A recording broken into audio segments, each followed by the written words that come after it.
Welcome to DF Education Portal. So in this session we will start a new chapter. Okay, the chapter name is metals and non-metals. Okay, so in this chapter we will discuss about the properties of metals and non-metals. In your 9th standard you have already studied about this properties of metals and non-metals under the classification of elements. Elements can be classified into metals, non-metals and metalloids, right? So in that session we already discussed about the properties of metals and non-metals and the comparison of properties of these metals and non-metals, right? So if you want to know about the basic things, so you can refer from that class. Okay, I'll give the link. Okay, so today we will discuss about the properties of these metals. Okay, so how can we easily distinguish these metals and non-metals? By the physical properties, right? There are so many physical properties for these metals. Okay, that by using these physical properties itself we can easily distinguish between metals and non-metals. Okay, so first of all we will discuss about these physical properties of this metal. Okay, physical properties of this metal. Physical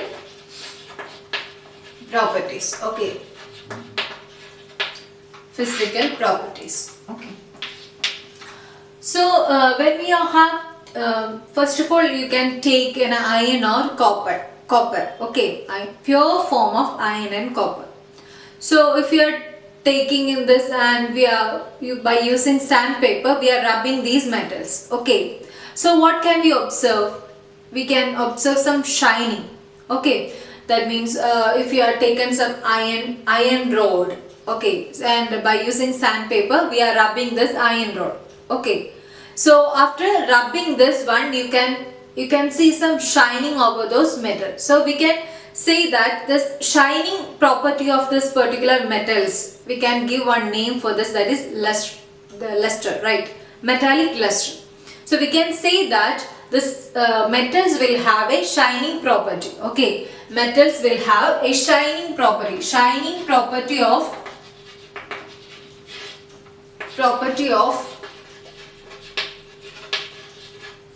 this metal is called, these metals are called metallic luster. Okay, metallic luster. So we can say that metals, pure forms of metals will show a metallic luster property, that means a shining property. Okay, so we can say that particular shining property of these metals we can describe it using a single word, that is metallic luster. Okay, so we can write the point like this: metals will show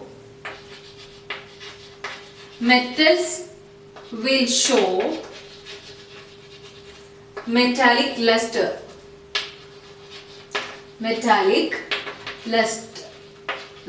Okay, that is actually shining property of metals.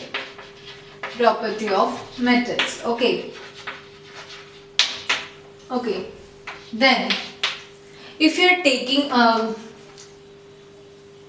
what metal, iron or copper or silver we are taking, and by using knife we are trying to cut these metals. Okay, so can we cut?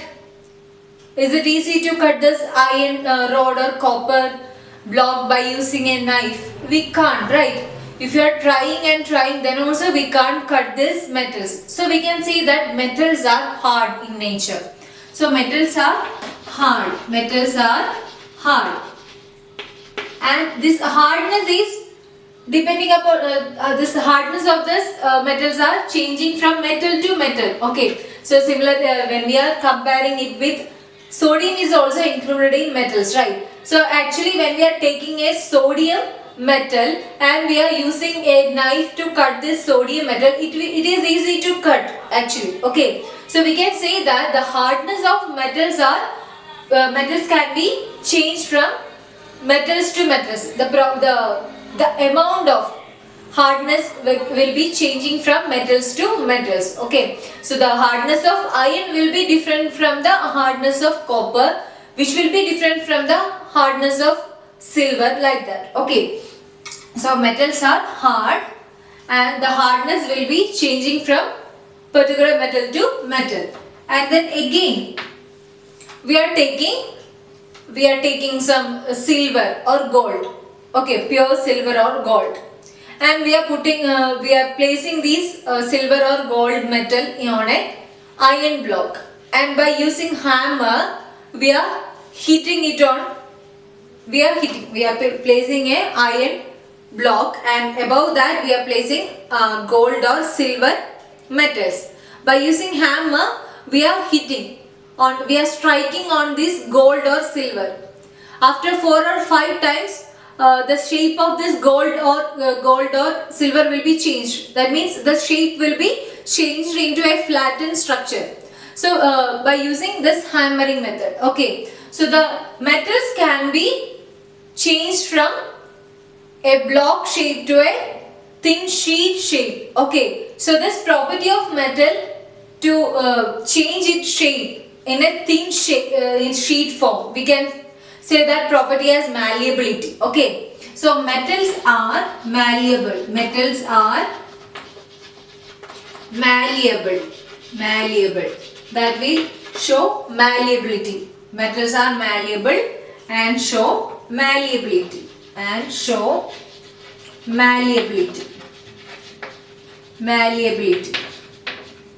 So actually gold and silver show high property of this malleability. That's why we are using this gold and silver for making ornaments. Okay. So this gold and silver will show high malleable property. That's why we are using these metals for making ornaments. Okay. Similarly, we can change the shape of these metals into thin wires. Okay. So you have seen in your home, for electric connection we are using copper wires. That means actually the shape of wire is actually thin and lengthy, right?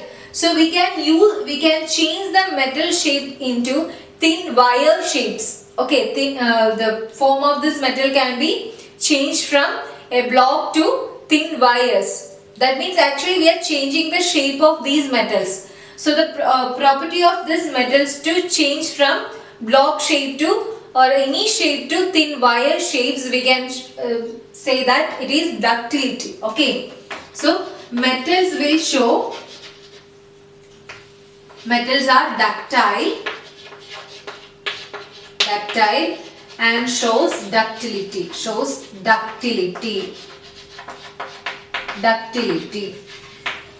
Okay. So the next physical property is,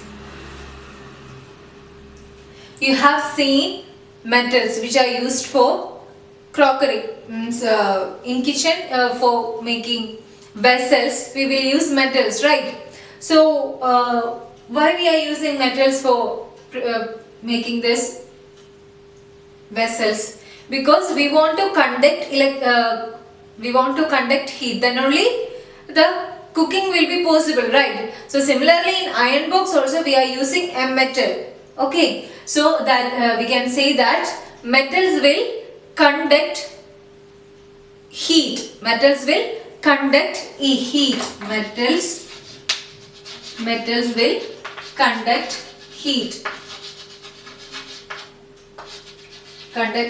That means if you are placing one stand over here, okay, and with this stand we are attaching a copper wire.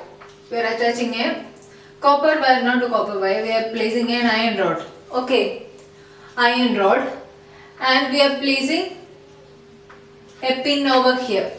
Okay, and by using a spirit lamp, we are heating this iron rod.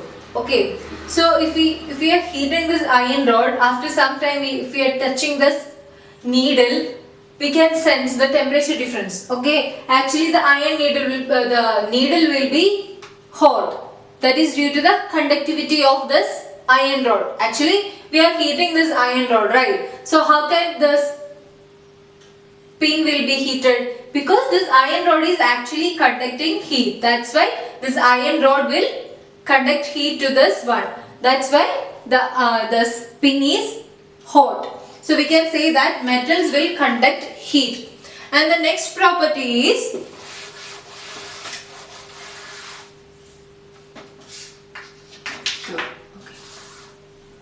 so metals will, we already said that metals will conduct heat. Similarly, metals can conduct electricity also. Okay.